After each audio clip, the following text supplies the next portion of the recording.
What please. will it take for you to be convinced that there's no white genocide in South Africa? Well, I can answer that for President. It's for him. No, seriously. I'd rather have him answer. Yeah, I'd rather answer. It will be. Our president will respond to you. Yeah, let me, Thank you, Mr. President. it will take President Trump listening to the voices of South Africans, some of whom are his good friends, like those who are here. When we have talks between us on around the quiet table, it will take President Trump to listen to them. I'm not going to be repeating what I've been saying. I would say if there was Afrikaner farmer genocide, I can bet you these three gentlemen would not be here, including my Minister of Agriculture. He would not be with me. So it'll take him, President Trump, listening to their stories, to their perspective. That is the answer to your question. But Mr. President, I must say that we have, wait. We have thousands of stories talking about it. Sure. And we have documentaries, we have news stories, and that. Is Natalie here, somebody here to turn that? I could show you a couple of things, and it has to be responded to. Yeah, sure. Let me see the articles, please, if you would, and turn the lights down. Turn the lights down, and just put this on. It's right behind you, Johan. There's nothing this government can do. With or without you, people are going to occupy land. We require no permission from you, from the president, from no one. We don't care. We can do whatever you want to do. Who are you to tell us whether we can occupy land or not? We are going to occupy land. South African occupy land. That's who we are. Can we draw my membership from this useless parliament?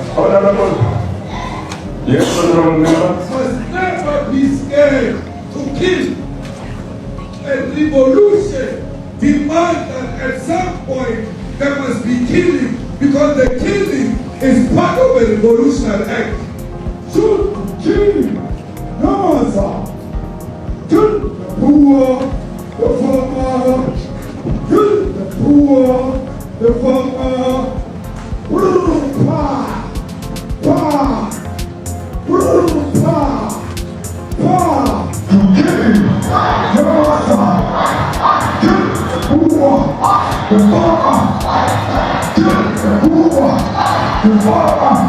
The manner of D-Day in PE is a white man. So these people, when you want to hit them hard, go after a white man. There will be a terrible pain because you have touched a white man. Not because Mashaba and Sodi will not be touched. They will be touched, no one. But we are starting with this whiteness. We are cutting the throat of whiteness in Ghana. Shoot, kill, no answer. Kill the brewer, the farmer. Kill the brewer, the farmer.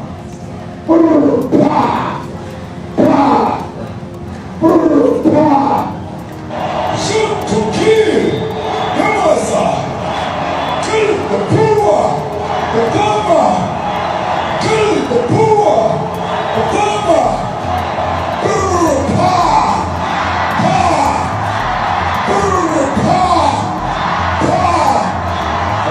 I don't know what's going to happen in the future. I'm saying to you, what's not for the killing of white people, at least for now. I can't guarantee the future. Yeah, but you don't understand somebody watching that, especially as it gets shared on Twitter. They freak out. It sounds like a genocidal activity.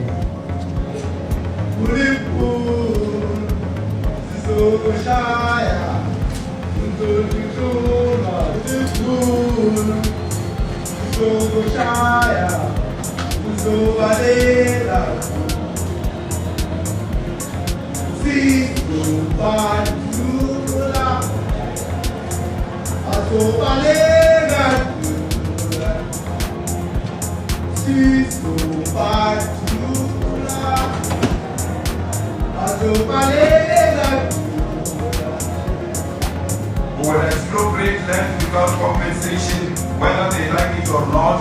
If they object, they can seek refugee in America. Now this is very bad. These are burial sites right here. Burial sites. Over 1,000 of white farmers, and those cars are lined up to pay love on a Sunday morning. Each one of those white things you see is a cross, and there's approximately 1,000 of them. They're all white farmers, the family of white farmers. And those cars aren't driving, they're stopped there to pay respects to their family member who was killed. And it's a terrible sight. I've never seen anything like it. Both sides of the road you have crosses.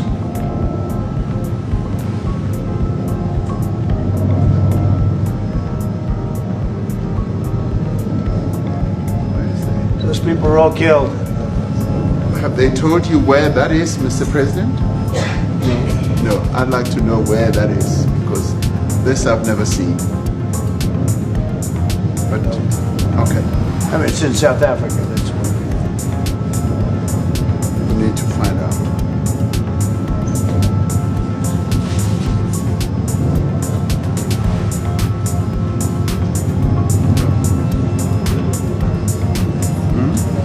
I don't know. Huh? I don't know. Mr. President, the Pentagon announced that it would be accepting a Qatari jet to be used as Air Force One. Perhaps What are you talking about? What are you talking about? You know, the Pentagon. you gotta get out of here. What does this have to do with the Qatari jet? They're giving the United States Air Force a jet, okay? And it's a great thing. We're talking about a lot of other things. It's NBC trying to get off the subject of what you just saw. You are a real, you know, you're a terrible reporter. Number one, you don't have what it takes to be a reporter. You're not smart enough. But for you to go into a subject about a jet that was given to the United States Air Force, which is a very nice thing, they also gave $5.1 trillion worth of investment in addition to the jet. Go back, you ought to go back to your studio at NBC, because Brian Roberts and the people that run that place, they ought to be investigated. They are so terrible the way you run that network, and you're a disgrace. No more questions from me. Go ahead. Go ahead, talk about that. His name is Peter something. He's a terrible If they're reporter. committing genocide, why invite them to the White House? I'll be quiet. Sure, that's my question now. Let's go. Thank you so much. President Trump, Annika Larson from ENCA in South Africa. Thank you very much. Thank you very much. What would you like President Ramaphosa to do about the situation? I don't know. Just seen on the screen. I don't know. Look, these are articles over the last few days. Death of people. Death. Horrible death. I don't know. But you know that there are Pick young anyone. people who are White dying South of- Africans are fleeing because of the violence and racist laws. And this is all, I mean, I'll give these to you. I'd like So to- when you say, what would I like to do? I don't know what to do. Look at this. White South African couples say that they were attacked violently. President Trump, when will you go and see for yourself in it? Well, I could do that. Look, here's burial sites all over the place. These are all white farmers that are being buried. And he asks about a jet that was given. You ought to be ashamed of yourself. You know, you are so bad. You're such a bad reporter. If they're committing genocide, why invite them? So if they are committing genocide, why invite the South Africans to the White House? May I finish, please, President Trump? Mr. President This Trump, is one after another. This family was wiped out. I'm just looking. Can you get a response from President Ramaphosa? Can you give us your reaction to those videos, Mr. President? President Trump, could you- Well, I think the videos are so. No. When you look at the videos, I mean, how does it get worse? And these are people that are officials, and they're saying that kill the white farmer and take their land. That's what it is. And I have other friends in South Africa. I have people that left. One in particular that says you can't go there. He said they want to take your land. They take your land and they kill you. it's okay, and they say it's okay to do. Now, we're going to talk about it, but this is a tremendous, look, this is a story recent. These are all people that recently got killed. And I don't know how it can get any worse. He's a, and you know, the men that you saw, the people that you saw in that movie, those are officials. Those are people that were in office. They had one march, they had a dance in your parliament, whatever you may call it, legislature. But let me clarify that. Yeah, let me clarify that, because what you saw, the speeches that were being made, one, that is not government policy. We have a multi-party democracy in South Africa that allows people to express themselves, political parties to adhere to various policies, and in many cases, or in some cases, those policies do not go along with government policy. Our government policy is completely against what he was saying, even in the parliament. And they're a small minority party, which is allowed to exist in terms of our constitution. But you do allow them to take land. No. You do allow them to take land. Nobody can take land. And then when they take the land, they kill the white farmer. And when they kill the white farmer, nothing happens to them. No, there is nothing happens to them. There is criminality in our country. People who do get killed, unfortunately through criminal activity, are not only white. The majority of them are black people. And we have now been utilized. The farmers are not black. I don't say that's good or bad, but the farmers are not black. And the people that are being killed in large numbers, and you saw all those grave sites, and those are people that loved ones going, I guess on a Sunday morning they told me, to pay respect to their loved ones that were killed. Their heads chopped off, they died violently. And you know, I mean, we're here to talk about it, and I didn't know we'd get involved here, but I will say this, that if the news wasn't fake, like NBC, which is fake news, totally, one of the worst, ABC, NBC, CBS, horrible, but if they weren't fake news like this jerk that we have here, if we had real reporters, they'd be covering it, but the fake news in this country doesn't talk about that. They don't want to talk about it, but now they have to talk about it. But they won't. This won't even be a subject. They'll have him talking about why did a country give a free, think of this, why did a country give an airplane to the United States Air Force? Okay, the United States, not to me, to the United States Air Force, so they could help us out, because we need an Air Force One until that's Air Force One, it's being built. 2 of them being built. But Boeing's a little bit late, unfortunately.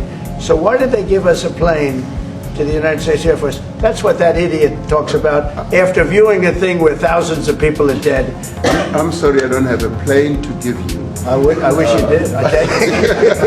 I would take it. If your country offered the United States Air Force a plane, I would take it. Okay. But coming back to this issue, which I really would like us to talk about, and talk about it very calmly. We were taught by Nelson Mandela that whenever there are problems, people need to sit down around a table and talk about it. Well, there are and this is precisely what we would also like to talk about, including, of course, trade matters, investment matters. So the issues that concern you as the United States. Those are all recent. Those are all deaths. Yeah, in many ways, I mean, one should say you are a partner of South Africa, and you are raising concerns, and these are concerns that we are willing to talk to you about. Let me just add quickly, you know, the criminality that we are experiencing in our country needs quite a lot of technological capability. And in one of our areas in South Africa, we're using US technology, which is able to, in many ways, identify where shootings are happening and all that. And I'd like to talk about that, because there is support that we can get from you as the United States to help us deal with all these acts of criminality. And that is what I believe partnership is all about. And we are here as a partner so that we can help each other. whenever there are challenges. So I'd like us to discuss it, and of course outside of the media, so that we sit down and have a really good discussion that will lead to good outcomes. Moments before President Donald Trump escorted his South African counterpart into the Oval Office on Wednesday, White House aides could be seen wheeling 2 large-screen televisions down the driveway and into the West Wing. Little could have prepared President Cyril Ramaphosa for what he was about to see. Trump ordered the lights dimmed and launched into what amounted to an ambush of his visitor, screening a video he claimed was evidence for his false suggestion that white South Africans are being subjected to persecution and genocide. A shocked Ramaphosa, who had just been exchanging pleasantries with Trump about golf, watched silently. An experienced diplomat who once served as Nelson Mandela's chief negotiator during talks to end white minority rule, Ramaphosa could barely disguise his discomfort. The moment was an orchestrated one, with Trump's team also having printed out articles for him to hold up in front of the cameras that he said backed up his claims of white genocide. It was perhaps inevitable that Trump would use the meeting to advance the fringe claims, which he's amplified for months, that white farmers in South Africa are having their land seized and are being killed in massive numbers. Just last week, 59 white South Africans arrived in the United States after being granted refugee status by the White House. Since taking office in January, Trump has shown little hesitation at turning his meetings into moments for public hostility. Yet the multimedia surprise exceeded anything he has previously staged in the Oval Office. Even his shouting match with Ukrainian President Volodymyr Zelensky in February, which appeared to some critics as a pre-planned trap, did not come with visual aids. A White House official said Trump was using Wednesday's event to shed light on an issue that the administration believes the media had turned a blind eye to. CNN has investigated the claims of white genocide in South Africa and found no evidence to back them up. However, Trump said he had heard from thousands of people about the issue. And despite Ramaphosa's calm attempts to describe his country's situation and pick apart Trump's allegations, Trump appeared unmoved. "Death, death, death, horrible death," he uttered, flipping through the pages of article printouts. As was evident as the scene was unfolding, Trump and his team had done extensive planning ahead of time to attempt to back up the unsubstantiated claims of white persecution. Aides said they had anticipated the issue would be at the heart of the Oval Office sit-down and took notice when Ramaphosa said before traveling to Washington that he hoped to disavow Trump of his misguided views. That helped inspire the White House's plan to come to the talks armed with materials and to play the video, which depicted the firebrand opposition politician Julius Malema making calls for violence against white farmers. Shortly after the video finished playing, the White House had posted a copy on its official social media accounts. The articles Trump waved around during the session were systematically shared online by aides. Trump's allies applauded the confrontation online, seeing it as another example of the president holding world leaders accountable. The organized rollout of the material suggested how eager Trump and his team were ahead of time to use the meeting to advance their narrative of persecution, even as Ramaphosa was hoping to discuss trade and other geopolitical issues. No amount of flattery or calibration on the part of the South African leader, be it inviting 2 professional golfers to join his delegation or complimenting Trump on his golden Oval Office redecoration, was enough to stave off the waiting surprise. What you saw in the speeches that were being made, that is not government policy. We have a multi-party democracy in South Africa that allows people to express themselves, Ramaphosa said after the video. Our government policy is completely against what he was saying. Trump's fixation on the alleged mistreatment of white South Africans is not a new obsession. He discussed wanting to help white farmers displaced from their land at points during his first term. Yet his public claims of oppression and genocide have significantly ramped up in the opening months of his second term. The White House has fast-tracked the processing of Afrikaner refugees while pausing refugee applications for other nationalities. And earlier this year, the U.S. froze aid to the country and expelled its ambassador. In many ways, Trump's criticism of South Africa's laws, meant as redress after apartheid, dovetail with his efforts to eradicate diversity initiatives in the United States, which, like some of the South African laws he resents, are meant to correct historical racial disparities. His views have been supported by the South African-born billionaire Elon Musk, who was among Trump's top advisors in the opening months of his new administration. Musk has largely stepped away from his work reforming the federal government to focus on his business ventures.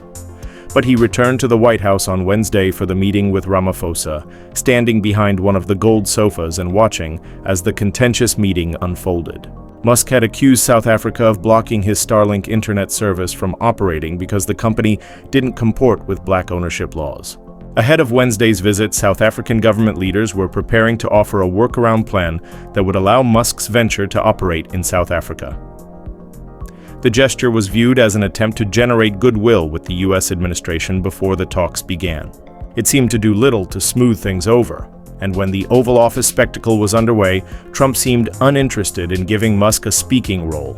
Like and subscribe for more.